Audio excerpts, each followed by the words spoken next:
अस्सलाम वालेकुम रहमतुल्लाहि व बरकातुहू। हमारी बात चल रही थी दीन के अहम उसूल। 3 उसूल थे जिनमें से एक पे हमने बात की कि अल्लाह ताला की मारिफत। आज हम बात करेंगे दीन की मारिफत। दीन की मारिफत ये है कि दीन को तमाम तर दलाइल के साथ जाना जाए, पहचाना जाए और उसके मुताबिक अमल किया जाए। अल्लाह ताला को एक इलाह मानकर, अल्लाह ताला को माबूद बरहक मानकर, अल्लाह ताला के साथ किसी को शरीक ना ठहराया जाए। आगे इसके 3 दर्जात हैं। नंबर 1 है इस्लाम और नंबर 2 है ईमान और नंबर 3 है इहसान। आज हम बात करेंगे इस्लाम पे। इस्लाम की बुनियाद 5 चीज़ों पर है। इस्लाम की इमारत 5 चीज़ों पर कायम है। नंबर 1 है शहादतैन। नंबर 1 अल्लाह ताला को एक इलाह मानना, अल्लाह के साथ किसी दूसरे को शरीक ना बनाना, इस बात की गवाही देना। और इसके साथ हज़रत मोहम्मद सल्लल्लाहु अलैहि वसल्लम को अल्लाह ताला का आखिरी नबी और अल्लाह ताला का सच्चा रसूल मानना। नंबर 2 पे है नमाज कायम करना और नंबर 3 पे है रमज़ानुल मुबारक के रोज़े रखना और नंबर 4 पे है अपने माल की ज़कात देना और नंबर 5 पे है बैतुल्लाह शरीफ का हज करना। तो आइए इन 5 उसूलों को, इन 5 जो जिस पे इस्लाम की इमारत कायम है, इनको दलाइल से देखते हैं। नंबर 1 है अल्लाह ताला को एक इलाह मानना। तो इसकी दलील अल्लाह ताला ने बज़ाते खुद अपने कुरान में बज़ाते खुद दी है। सूरह आल इमरान आयत नंबर 18 अल्लाह ताला फरमाते हैं शहीदल्लाहु अन्नहु ला इलाहा इल्लाहु, कि मैं बज़ाते खुद अल्लाह ताला गवाही देता हूँ कि मेरे अलावा कोई माबूद बरहक दूसरा सानी नहीं। और फरमाया वल मलाइकतु, और फरिश्ते भी इस बात की गवाही देते हैं, व उलुल इल्मि क़ाइमम बिल क़िस्त, और अहले इल्म भी इस बात की तस्दीक करते हैं। और अल्लाह ताला क़ाइमम बिल क़िस्त, अल्लाह ताला इंसाफ के ऊपर कायम हैं।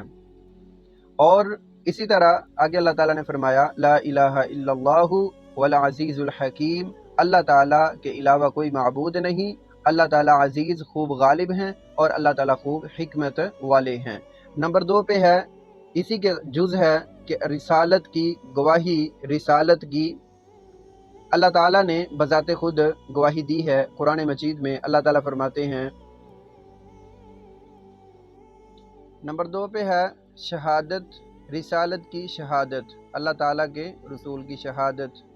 इसकी गवाही भी अल्लाह ताला ने अपने कुरान में इरशाद फरमाया है, लक़द जाअकुम रसूलुम मिन अनफुसिकुम अज़ीज़ुन अलैहि मा अनित्तुम हरीसुन अलैकुम बिल मुमिनीना रऊफ़ुर रहीम, के लक़द जाअकुम, अलबत्ता तहकीक आया है तुम्हारे पास, रसूल मिन अनफुसिकुम, तुम्हारी अपनी ही जानों में से, तुम में से ही, अज़ीज़ुन अलैहि मा अनित्तुम हरीसुन अलैकुम, तो तुम्हारा किसी मुशक्क़त में पड़ जाना ये अल्लाह के रसूल अलैहिस्सलातु वस्सलाम के ऊपर गरां गुज़रता है। अल्लाह के रसूल अलैहिस्सलातु वस्सलाम को ये मुश्किल में डालता है, परेशानी में मुब्तला करता है।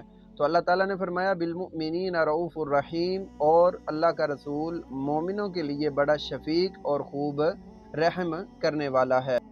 नंबर 3 पे है नमाज कायम करना और नंबर 4 पे है ज़कात देना। तो इन दोनों को अल्लाह रब्बुल आलमीन ने एक ही जगह पे इरशाद फरमाया है। सूरह अल-बय्यिना 30वें पारे के अंदर अल्लाह ताला फरमाते हैं कि वमा उमिरू इल्ला लियअबुदुल्लाह मुखलिसीन लहुद्दीन हुनफ़ाअ व युक़ीमुस्सलात व युअतुज़्ज़कात व ज़ालिका दीनुल क़य्यिमह, कि अल्लाह ताला फरमाते हैं वमा उमिरू, और अल्लाह ताला इस बात का हुक्म देते हैं कि इल्ला लियअबुदुल्लाह, कि अल्लाह ताला के अलावा किसी दूसरे की इबादत ना की जाए, मुखलिसीन लहुद्दीन, खालिसतन, इबादत को अल्लाह के लिए करते हुए, हुनफ़ा व युक़ीमुस्सलात, और नमाज को कायम करना, व युअतुज़्ज़कात, और अपने माल में से ज़कात अदा करना, वज़ालिका दीनुल क़य्यिमा, और यही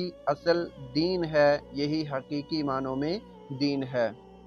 नंबर 4 पे है रमज़ानुल मुबारक के रोज़े रखना। इसकी गवाही भी अल्लाह ताला के कुरान में मौजूद है।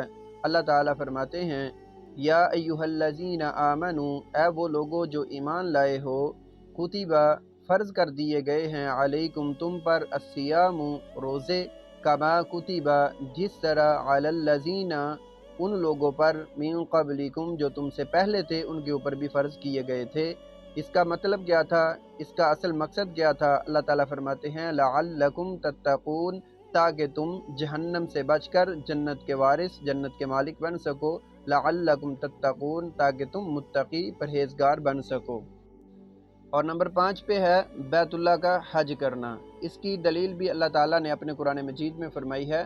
اللہ تعالیٰ فرماتے ہیں وَلِلَّهِ، اور اللہ ہی کے لیے ہے، عَلَى النَّاسِ، لوگوں پر، حج البیت، بیت اللہ کا حج کرنا، من استطاع الیہ سبیلا، جس کے پاس استطاعت ہے، جس کو اللہ تعالیٰ نے وافر مال عطا کیا ہوا ہے، تو اس کے اوپر یہ بیت اللہ کا حج کرنا لازم ہے۔ وَمَن کَفَرَ، تو جو شخص بھی اس چیز کا انکار کرے گا، فَإِنَّ اللَّهَ، تو بے شک اللہ تعالیٰ کی ذات، اللہ تعالیٰ غنی عن العالمین، تمام جہان والوں سے غنی ہیں، بے پرواہ ہیں، اللہ کو ان چیزوں کی ضرورت نہیں۔